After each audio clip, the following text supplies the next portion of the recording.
The security guard's hand clamped down on Mia's shoulder as her knees hit the cold marble floor. Around her, the luxury mall's atrium buzzed with whispers, and phone cameras rising like a forest of judgment. The Gucci bag she'd been examining lay scattered at her feet, its contents spilling across the polished stone. "Please," she said quietly, looking up at the guard. "I was just—" "Save it." The voice came from above, dripping with contempt she'd hoped never to hear again. Some people never learn their place. Mia's breath caught. She knew that voice. 3 years hadn't erased it from her memory. How could they? It had once whispered promises in the dark, had laughed with her, had ultimately shattered her world with casual cruelty. David Park stood there in his tailored Tom Ford suit, hands in his pockets, looking down at her with the same expression he'd worn the day he walked out of her life. But this time, there was an audience. This time, he had witnesses to validate his superiority. "You know this woman, Mr. Park?" the security guard asked, his grip tightening on Mia's shoulder. David's laugh was sharp, performative. "Know her? I dated her once. Biggest mistake of my life." He turned to the small crowd gathering around them, playing to them like an actor who'd found his spotlight.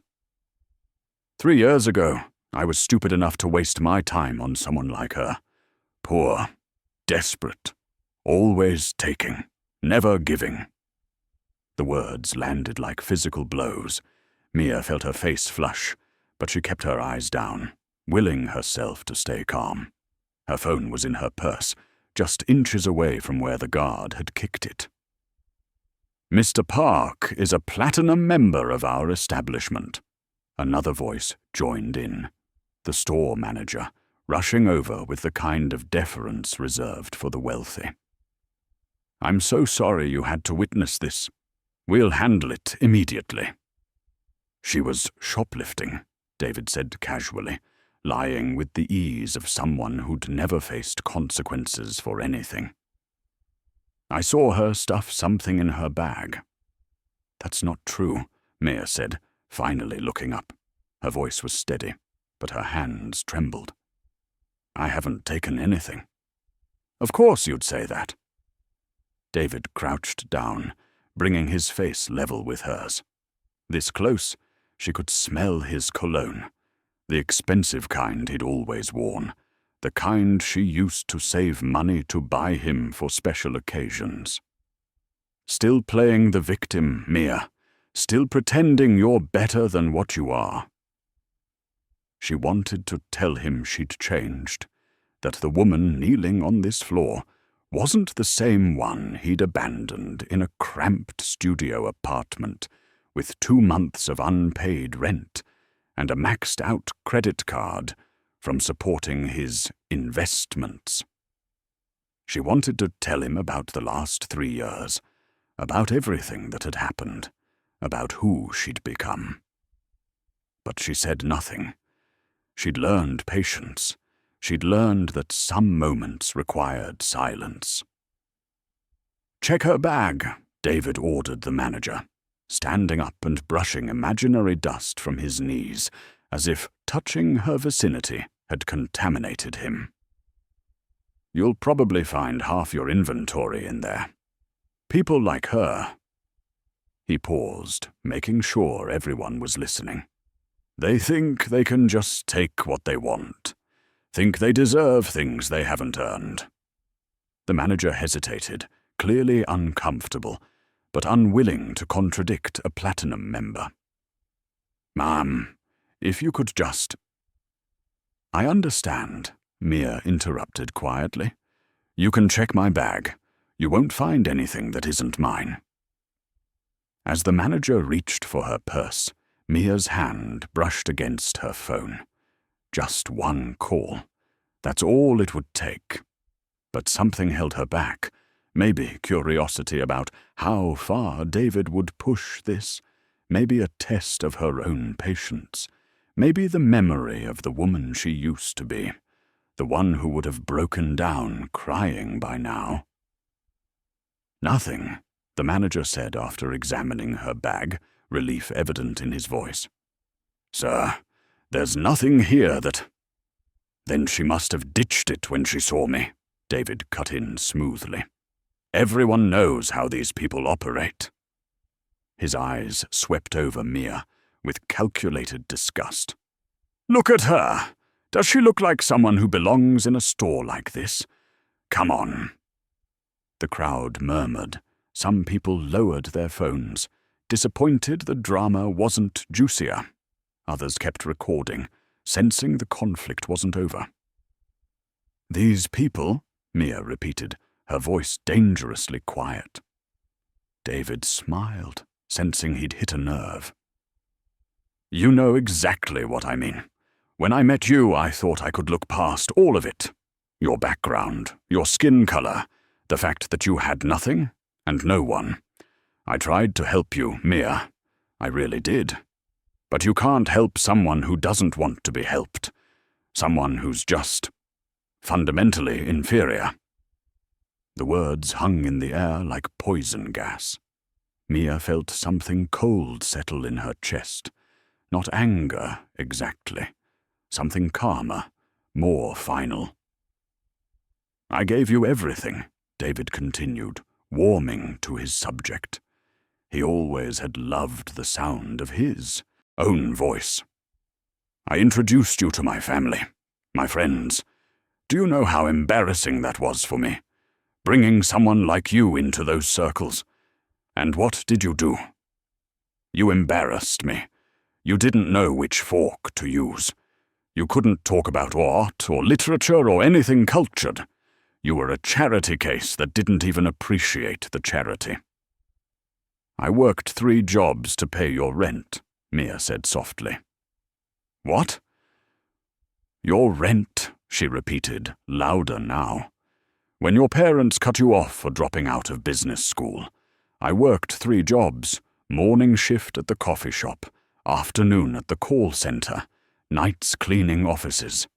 I paid your rent for 8 months. David's face flushed. "That's not— You're twisting it. I was going through a difficult time. You offered to help." "I did. And you said you loved me." "I thought I did." He recovered quickly, his smile returning. "But love isn't enough when someone is just so beneath you." "My parents were right. I should have listened to them from the start. They said you were just trying to trap me, to use me to climb up from whatever ghetto you crawled out of." The crowd shifted uncomfortably. Even in this moment, some people recognized cruelty for what it was. But no one intervened. No one ever did. Mia looked at David, really looked at him, and realized with startling clarity that she felt nothing. No love, no hate, not even pity. He was just a man, small and insecure, propping himself up by tearing others down. "You're right," she said calmly. "We were never equals." David's smile widened, triumphant. "Finally, you? I was always better than you." The smile froze. "What did you say?" Mia stood up, slowly, brushing off her jeans. The security guard's hand fell away, uncertain now. She picked up her purse, her phone, gathering her dignity around her like armor. "You heard me," she said. "I was better than you then, and I'm better than you now. The difference is, now I know it." David's face darkened. "You little—" He stepped forward, and before Mia could react, his hand was on her arm, gripping hard enough to bruise. "You don't get to walk away from me. Not again. Not until I'm done. Let her go." A new voice cut through the tension, sharp, female, horrified. "David, what are you doing?" A woman emerged from the crowd, designer bags hanging from her arms, her face a mask of shock and growing anger.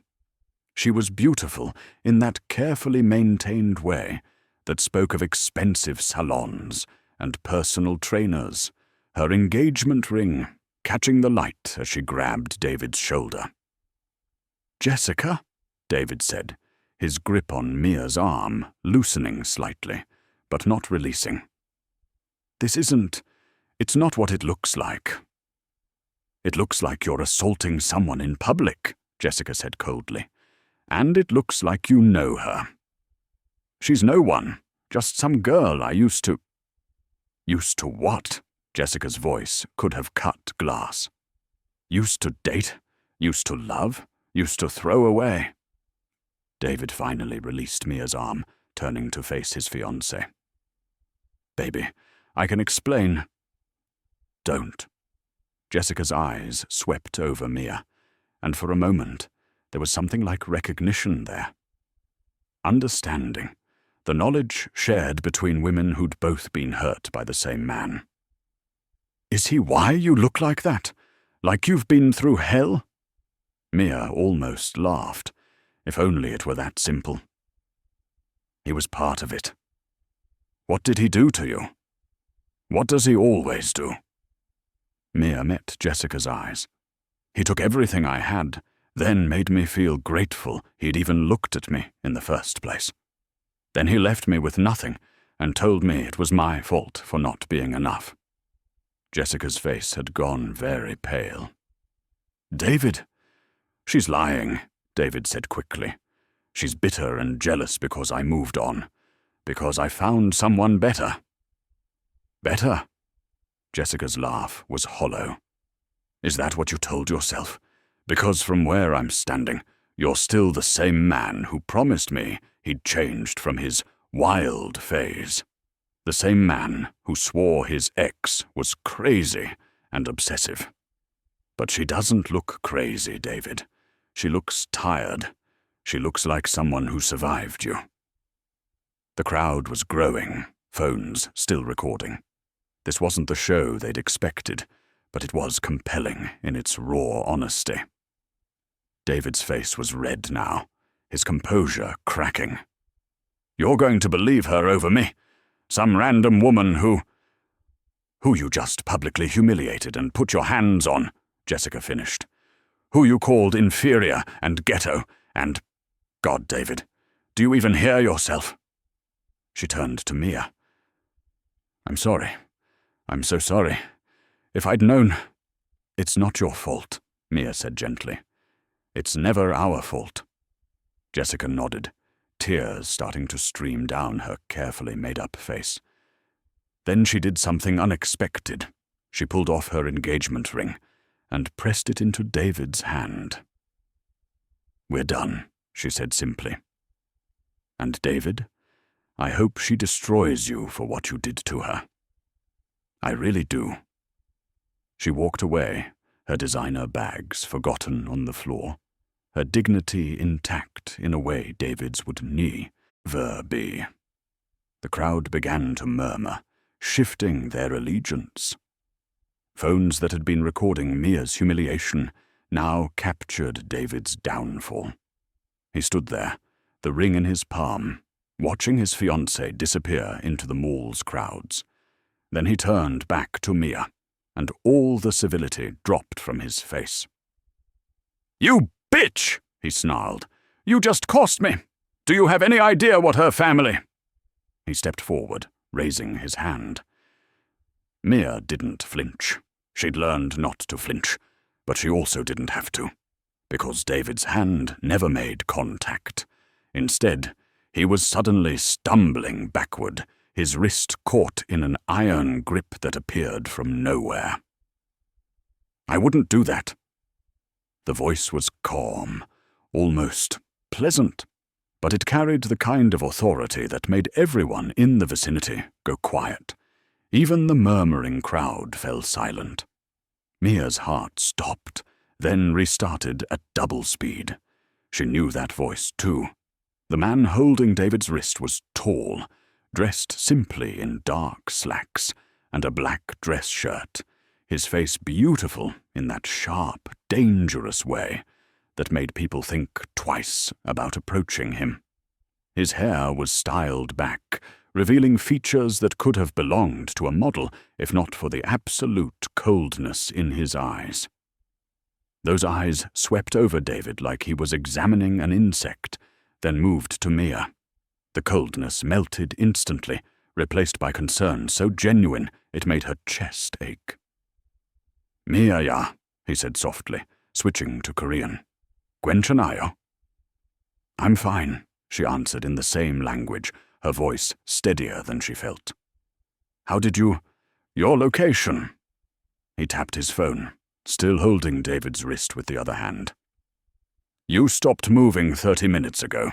I got worried." David was staring between them, his face cycling through confusion, recognition, and growing fear. "Who the hell are you?" The man's eyes slid back to him, and his smile was the kind that never reached his eyes. He released David's wrist, but didn't step back. "Me? I'm nobody important, just someone passing through." "Oppa," Mia said quietly, the Korean honorific for older brother or boyfriend falling naturally from her lips. "Let it go.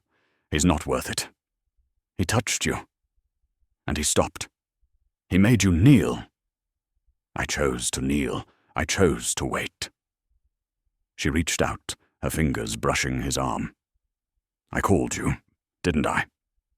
The man, because calling him just a man, felt inadequate for what he actually was, looked down at her hand on his arm.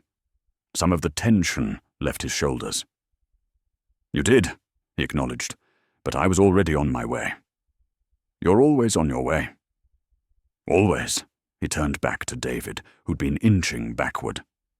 "I don't think we've been introduced. I'm Min-jun. And you are?" "David Park." The name came out automatically, before David seemed to realize he maybe shouldn't be giving it. "Ah, Park." Min-jun's smile widened fractionally. "Korean family. Second generation. My grandfather. Must be so disappointed in you." Min-jun's voice was pleasant, conversational even, but something in it made David stop talking.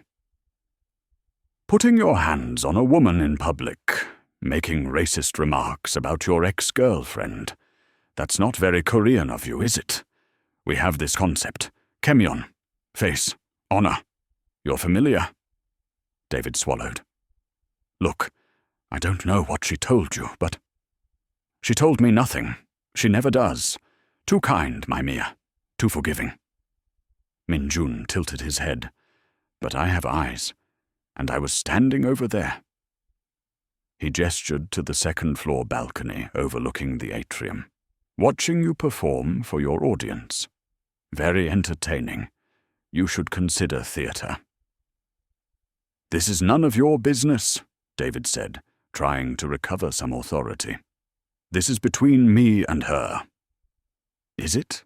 Min-jun looked genuinely curious. "Because it seemed very public. All these people, all these cameras. You made it everyone's business, didn't you?" The crowd murmured agreement. David's face was approaching the color of a tomato. "Who are you to her?" David demanded. "Her new boyfriend?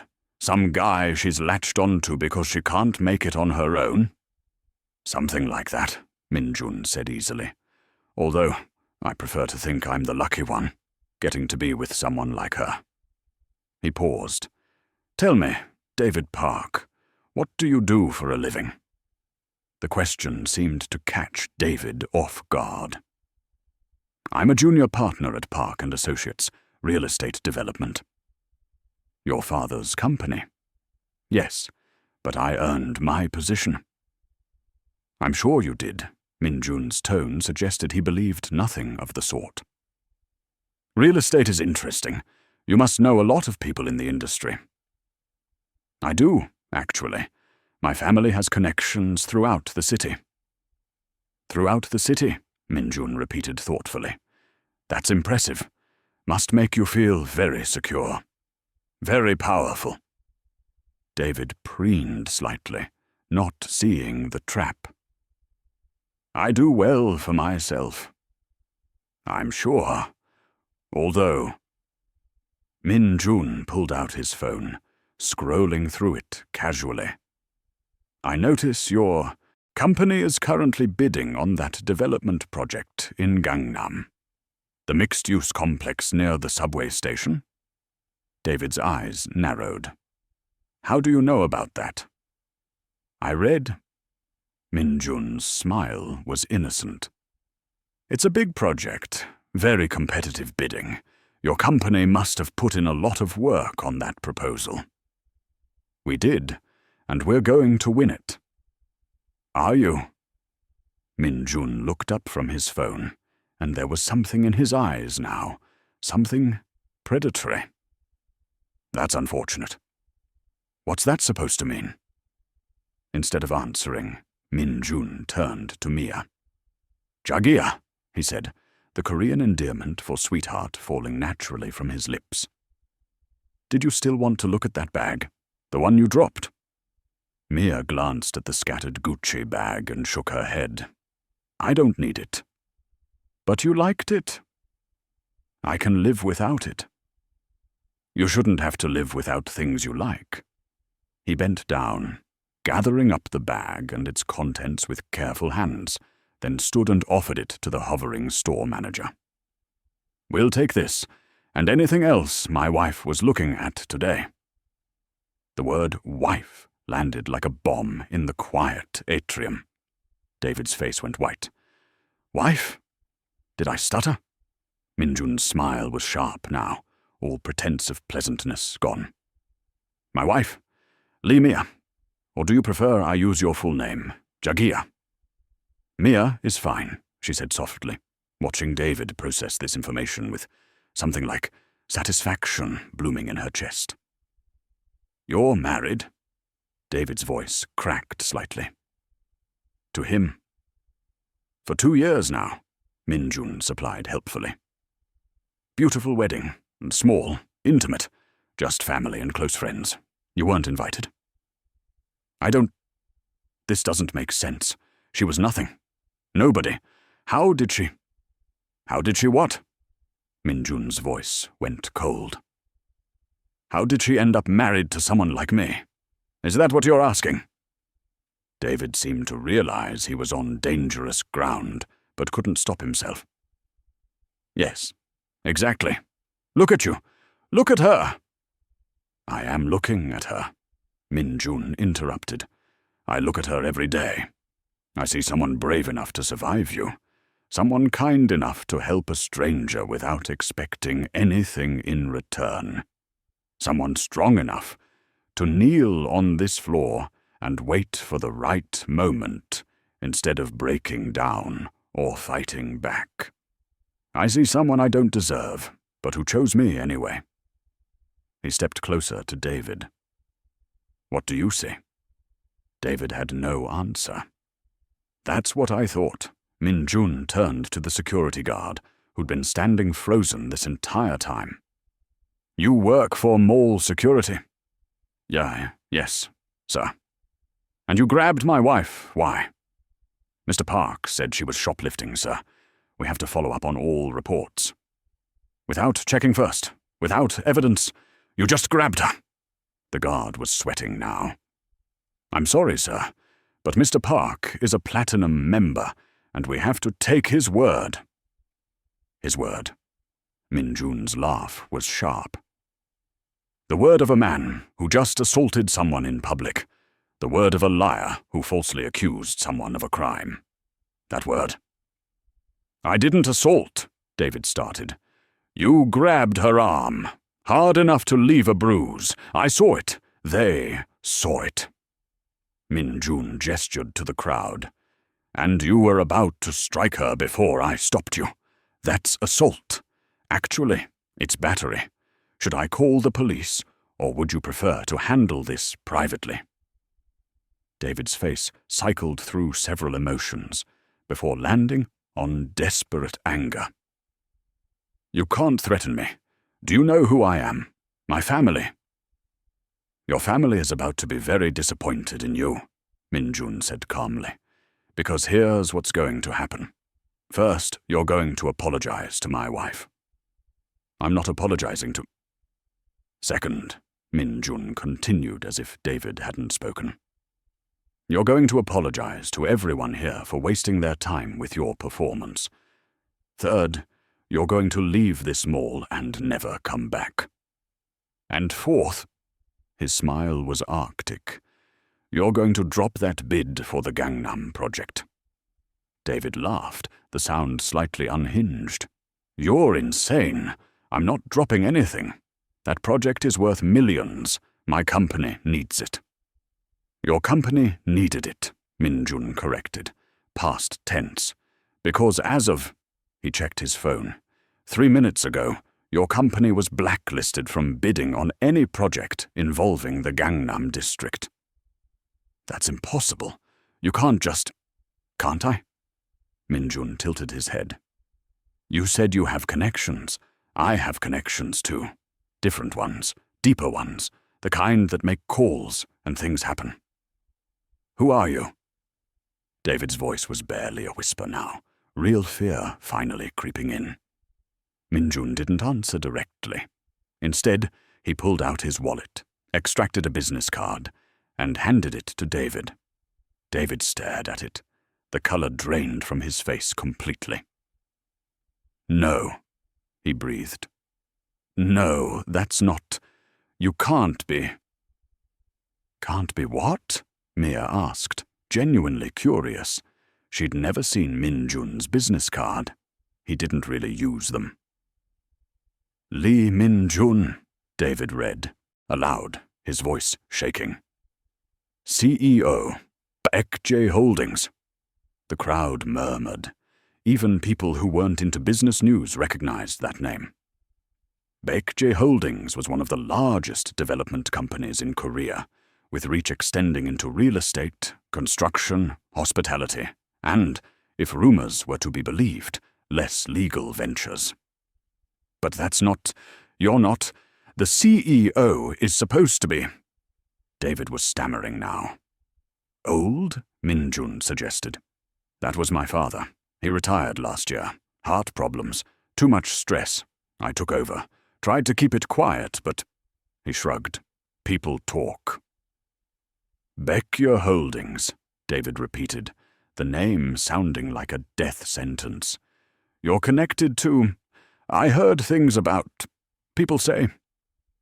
People say a lot of things, Min-jun said calmly. Some of them are even true. But let's not worry about that. Let's worry about you. And your apology, which I'm still waiting for. David looked around desperately, but the crowd that had been on his side earlier was now watching with ill-concealed satisfaction.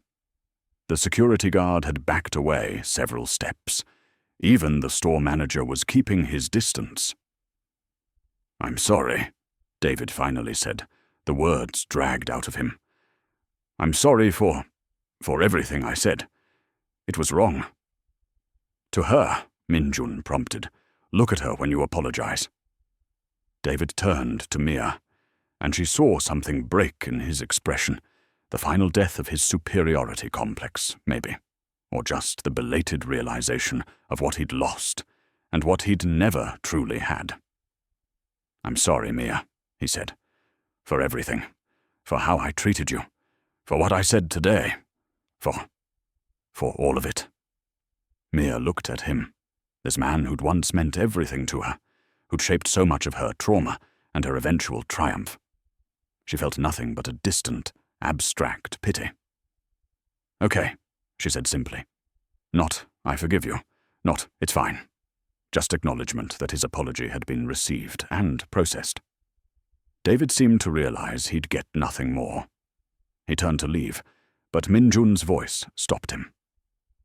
One more thing. David froze. You touched her arm, earlier. Left a mark. I didn't mean, I don't care what you meant. I care what you did.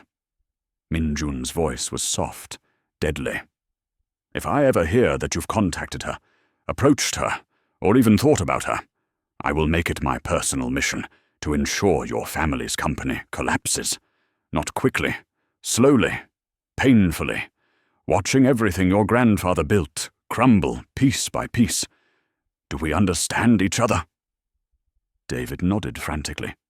Yes, I understand. I'll never, I promise." "Good." Min-jun smiled pleasantly. "You can go now."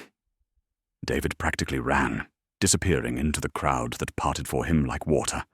The silence that followed was deafening. Then, slowly, someone started clapping. Then another person. Then another. Until the entire atrium was applauding, not for David's humiliation necessarily, but for something more fundamental. For justice served, for wrongs acknowledged, for a woman who'd stood up from her knees and walked away with her dignity intact. Mia felt her eyes burning with tears she refused to let fall. Min-jun turned to her, his expression softening completely. "Are you all right?" "I am now," she said honestly. He reached out, gently taking her arm and examining where David had grabbed her. Already, faint bruises were forming. His jaw tightened, but he didn't comment. Instead, he leaned down and pressed a soft kiss to the marks. "Let's go home," he said. "What about the bag?" "I bought the store." "You what?" "The store. I bought it 3 minutes ago. Same time I made those other calls." He grinned, boyish and pleased with himself. "You like Gucci, right? Now you own it, the whole boutique. Congratulations, Jagia." Mia stared at him. "You can't just buy stores because someone was rude to me in them." "Watch me. Min-jun, Mia-ya." He cupped her face in his hands, thumbs brushing away tears she didn't realize had fallen. "Do you remember what you said to me? The night we met?" She thought back 3 years, to the alley where she'd found him bleeding from a knife wound, his enemies scattered around him, but reinforcements coming. She'd pulled him into a doorway, called an ambulance, stayed with him even when staying meant danger. "I said a lot of things that night. You said everyone deserves to be helped, even scary men in alleys." His smile was soft. "You saved my life, then refused to take any reward. You didn't know who I was, didn't care. You just saw someone who needed help and you helped. That's basic human decency." "That's everything." He kissed her forehead. "You showed me kindness when I'd forgotten it existed. You chose me when you knew exactly what I was, what I did, what world I lived in. You looked at the monster and saw a man. You're not a monster. I'm not a good man either. You're my man. That's all I care about." Min-jun smiled. "Let's go home." He bent down, gathering the black Gucci handbag from the floor, then handed it to her and laced his fingers through hers. They walked through the atrium, past the boutiques and the whispering staff who now knew exactly who Mia was. The crowd parted for them like water. Some people were still recording. Others had lowered their phones, simply watching. Mia caught sight of their reflection in a passing window, her in her simple jeans and sweater, him in his expensive simplicity. Both of them somehow perfectly matched. She thought about the woman she'd been 3 years ago, crying in that cramped studio apartment, convinced she was worthless because one man had told her so. If she could go back and tell that woman anything, what would she say? Maybe just, "Wait, just wait, your story isn't over yet." Min-jun's driver was already waiting at the curb, the black car gleaming in the late afternoon sun. But before they reached it, Mia stopped. She turned back one last time. The mall stretched behind them, the place where her past had collided with her present, where David had tried to destroy her one last time, where Min-jun had shown the world exactly who she was to him. Not a victim, not a charity case. His wife, his equal, his everything. Somewhere in there, David Park was probably still reeling, still trying to understand how the woman he'd thrown away had ended up married to one of the most powerful men in the city. She hoped he never figured it out. Some lessons were best learned through mystery and regret. "Ready?" Min-jun asked softly. Mia looked up at him and nodded. "Ready." They slid into the back seat, and as the car pulled away from the curb, Mia watched Seoul pass by outside her window. This city had broken her and rebuilt her, taken everything and given back so much more. Min-jun's hand found hers in the dim interior of the car, squeezing gently. She squeezed back. A silent conversation that needed no words. The car drove through the city streets toward the penthouse they shared in Gangnam. The one with floor-to-ceiling windows and a view of the entire city. The one that had seemed impossibly luxurious when she'd first seen it, but now just felt like home. Tonight, Min-jun would draw her a bath. Make her dinner. They'd watch whatever drama she was currently obsessed with, and he'd complain that all the characters made terrible decisions, and she'd laugh and tell him that's what made it good. Tomorrow, there would be consequences. The media would have questions. David would regroup, probably try something stupid. Min-jun's enemies might see her as a weakness to exploit, but tomorrow was tomorrow. Tonight, she had this. The man she loved, the life they'd built together, and the unshakable knowledge that she'd survived her worst nightmare and come out stronger. Mia settled against Min-jun's shoulder, feeling the tension of the day finally beginning to drain away. She was no longer broken, no longer worthless, no longer the woman who'd knelt on that mall floor. Just herself, entirely, completely, perfectly herself. That was enough. That had always been enough. She just hadn't known it yet. But their story was far from over. Mia thought the nightmare was behind her. She thought David's humiliation was the end. She was wrong. Because that evening, as Mia and Min-jun drove home, David made a phone call. A call to people who didn't care about mall incidents or public humiliation. People who cared about one thing, destroying Lee Min-jun. And they'd just found his weakness, her. Min-jun had built his empire on fear and respect, but fear creates enemies, and those enemies had been waiting for years for the perfect moment to strike. They'd just found it. In Part 2, you'll discover what Min-jun really does in the shadows of Seoul. Why his enemies have feared him for a decade. The truth about that night in the alley 3 years ago. And what happens when Mia realizes the man she married has secrets darker than she ever imagined. Secrets that people will kill to expose. But here's the thing. Part 2 only happens if you want it. If this story got under your skin. If you need to know what happens next. If you're invested in Mia and Min-jun's journey, hit that subscribe button right now. Because Part 2 is going to answer every question you have and raise a dozen more. Drop a comment. Just 2 words. Part 2. Let me know you're here.